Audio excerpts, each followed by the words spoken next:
नमस्कार दोस्तों, आप देख रहे हैं राष्ट्र न्यूज़। हम आज एक कथा के माध्यम से ये जानने की कोशिश करेंगे कि वर्तमान समय में जनरेशन किस तरह से बदल रही है।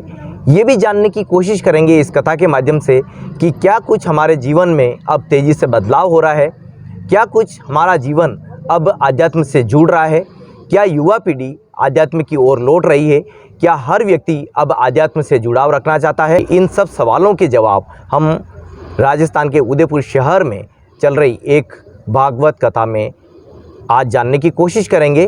घर से ही ये संस्कार हमें मिले हैं शुरू से, और वृंदावन में रहने के कारण जो वहाँ का जो जन्मा हुआ जीव है, वहाँ का परिपोषित जीव है, तो उसका तो ये एक तरह से भागवत कथा करना, भगवान की कथा करना, ये तो उनके जीवन का एक हिस्सा है, उनके परिवार का हिस्सा है।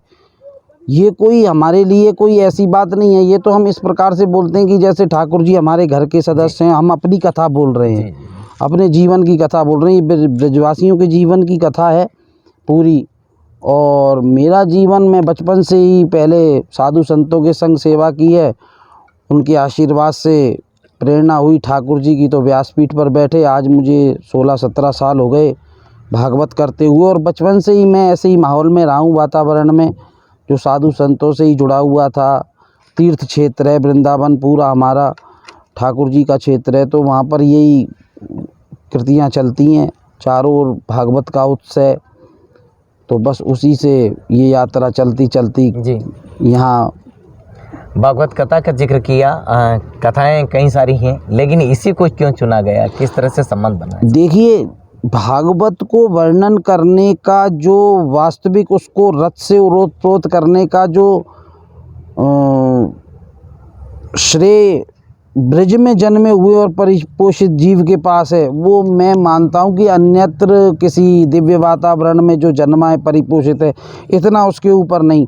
क्योंकि ब्रज में जन्मा हुआ जीव भगवान का सखा है एक तरह से, ये कहिए। हम जिन सवालों की बात कर रहे थे, अब उन्हीं की बारी आ गई है। इन कथाओं का अर्थ किस तरह से आप लोगों के बीच में देखते हैं? नहीं, कथा से परिवर्तन तो होता है जी, देखिए, अगर भागवत की महिमा को देखा जाए शास्त्रानुसार, तो जन्मांतरे भवेत पुण्यम तदाम भागवतम लभेत। अनंत जन्मों के पुण्य के कारण जीव ऐसी स्थिति में आता है, उसका मन, उसकी रुचि कि वो भगवान की कथाएं सुने।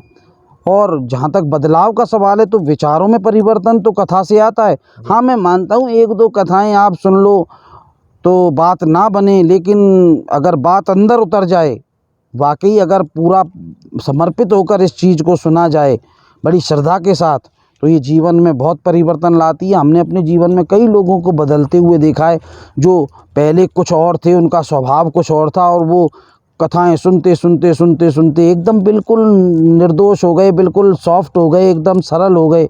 जिनके बारे में पता नहीं क्या क्या कहा जाता था कि ये ऐसे हैं वैसे हैं, उनको मैंने बदलता हुआ देखा है, अपने खुद के जीवन को बदलता हुआ देखा है। जी, तो कथा परिवर्तन लाती है जीवन में। अगर कोई, मैं तो ये मानता हूँ कि अगर कोई विचारों को बदल सकता है, जीवन को बदल सकता है, तो भगवान की कथा ही बदल सकती है। जी, बाकी कोई स्कूल, कॉलेज, कोई पढ़ाई ऐसी नहीं है जो व्यक्ति को बदल दे, व्यक्ति के विचारों को बदल दे। जी, कथा के अंदर इतनी सामर्थ्य है कि आप ये समझिए कि आपने वो सुना होगा कि उल्टा नाम जपे जग जाना, वाल्मीकि भय ब्रह्म समाना। रत्नाकर नाम का एक डाकू था, और वो ब्रह्म ऋषि बन गया भगवान का नाम जपते हुए, उल्टा नाम जप कर।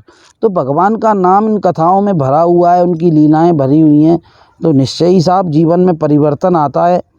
और हाँ, लेकिन कोई प्रामाणिकता से और कोई मनोरंजन के हिसाब से कोई कैसे भी सुने, लेकिन उसका कल्याण निश्चित है, जीव का कल्याण होता है।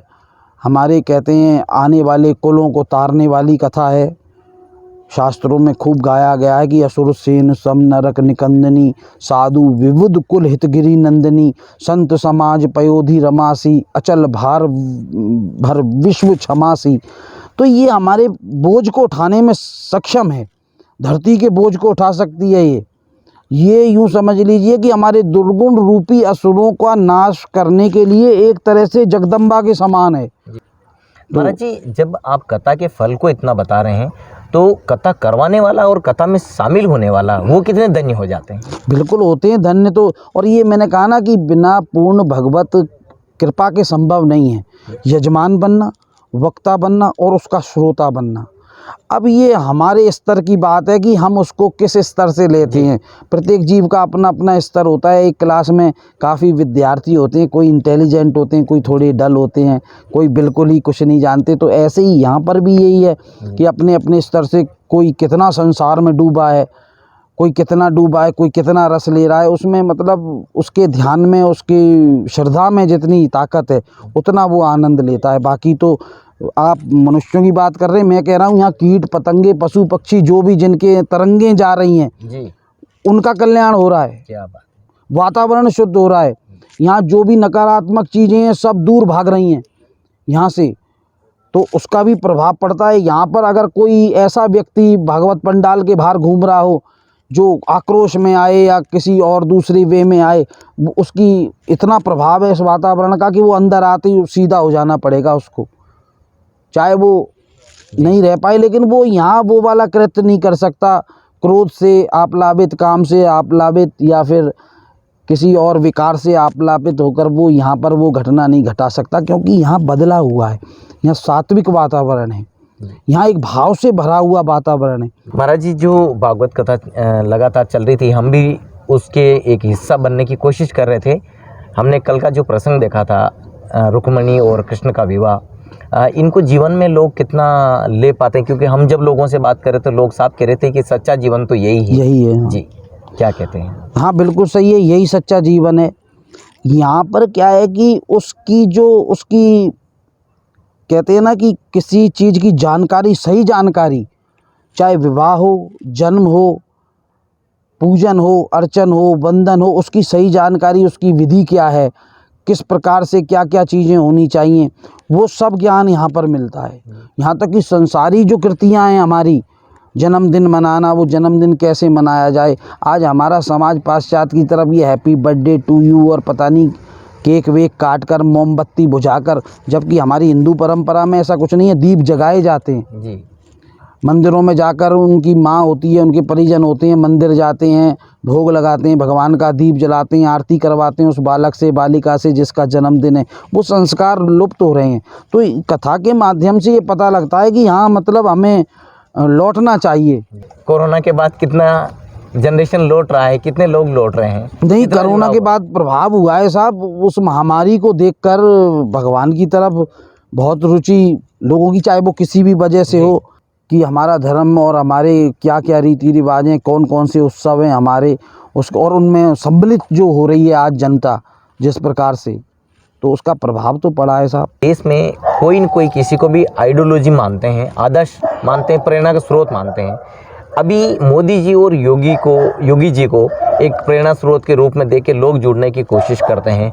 क्या आदर्श तो किसी को भी माना जा सकता है, लेकिन क्या देश में इस तरह का जो हो रहा है जुड़ा, आप कितना उसको मानते हैं? क्या ऐसा देख रहे हैं आप खुद भी? देखो, बात व्यक्ति की नहीं है जी, बात ये है कि वो जो हमारा बेस है जी, उसके लिए कौन पच रहा है आज, और कोई दिखाई ही नहीं देता। मोदी जी हों, योगी जी हों, जो इन्होंने क्रियाएं की हैं, कार्यकलाप किए हैं, आज कितने वर्षों से साहब हमारे बाप दादा तरसते रह गए कि हमारे रामलला कभी मंदिर में बैठेंगे और वो टेंट में। तो उन्होंने जो निर्णय किया है, इनके अंदर क्षमता है निर्णय लेने की और उसको प्रैक्टिकली, हाँ। तो आज से पहले ऐसा कुछ भी नहीं था, सब अपनी अपने उसमें लगे हुए थे। कोई किसी कारण से उसको लटका देता था, कोई, इन्होंने उस चीज़ को दरकिनार करके, राजनीति को एक तरफ रखकर, सब चीज़ को एक तरफ रख के, और इन्होंने सही निर्णय लिए जितने भी लिए। जनता व्यक्ति को देख रही है कि अगर आगे कुछ हम देख सकते हैं ना, अपनी संतानों को दिखा सकते हैं अपना, तो ये हैं, कहते हैं ना वो, ये हैं तो संभव है जी। तो वो वाली बात है साहब। विश्वास है पब्लिक का, उनसे जुड़ गया है। उन्होंने जो निर्णय लिए हैं, बड़े बड़े निर्णय।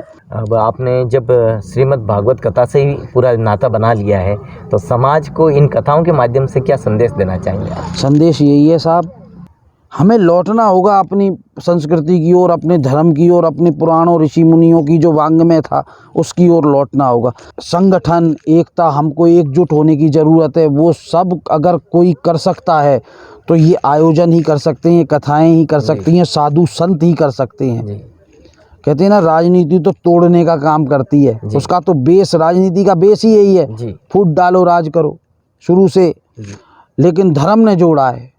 आज हमने यहाँ अशोकनगर में हनुमान मंदिर में ये आयोजन किया, कहाँ के लोग आकर एक पंडाल के नीचे बैठ गए, बिल्कुल जो एक दूसरे को जानते भी नहीं थे, उनकी एक दूसरे से जानकारी यानी जुड़े। जी तो धर्म सदैव जोड़ता चला आया है।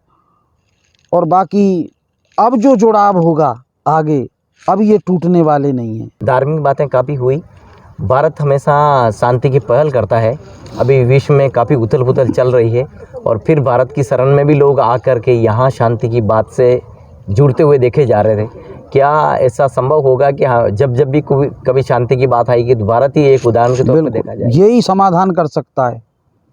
ये जो विद्या है ना, ये भारत के पास ही है, क्योंकि भारत विश्वगुरु रहा है, हम उसको क्यों भूल जाएं। ये बाद में ये सब चीज़ें आई हैं। तो अगर शांति करवा सकता है, शांति का संदेश या शांति को स्थापित कर सकता है विश्व में, तो भारत के अंदर इतनी सामर्थ्य है कि वो ये काम, शांति क्या, बहुत से कार्य कर सकता है भारत। भागवत कथा से जुड़ने के बाद में जीवन में खुद ने, महाराज जी ने कितना परिवर्तन पाया? बहुत परिवर्तन पाया है साहब, बहुत परिवर्तन पाया है। मतलब ये समझ लीजिए कि मुझे जो ये मिला है, ये एक गॉड गिफ्ट है जी। अब इस 4 सीट पर यानी कि व्यासपीठ पर बैठ के अब कैसी गर्व की अनुभूति होती है? गर्व कुछ नहीं है, मैं तो साहब सेवक हूँ जी। गर्व, व्यासपीठ पर ठाकुर जी बैठे हैं, मैं नहीं जी। मैं तो सिर्फ इनका एक दास हूँ, बैठ जाता हूँ यहाँ आकर।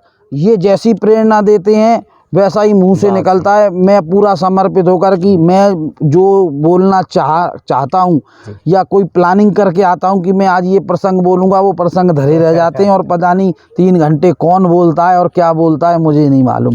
ये स्थिति है, ये अनुभव है व्यासपीठ का मेरा। हम महाराज जी से विभिन्न सवालों के जवाब जान रहे थे और आज इस कथा के माध्यम से ये भी समझने की कोशिश कर रहे थे कि समाज में कितना कुछ बदलाव हो रहा है और इन दिनों जो कुछ परिस्थितियाँ बनी हैं इसके हिसाब से भी समाज में क्या परिवर्तन देखे जा रहे हैं। हम महाराज जी से आगे भी इसी तरह से बात करते रहेंगे। महाराज जी ने हमें समय दिया, उसके लिए बहुत बहुत धन्यवाद महाराज जी। जय श्री राधे।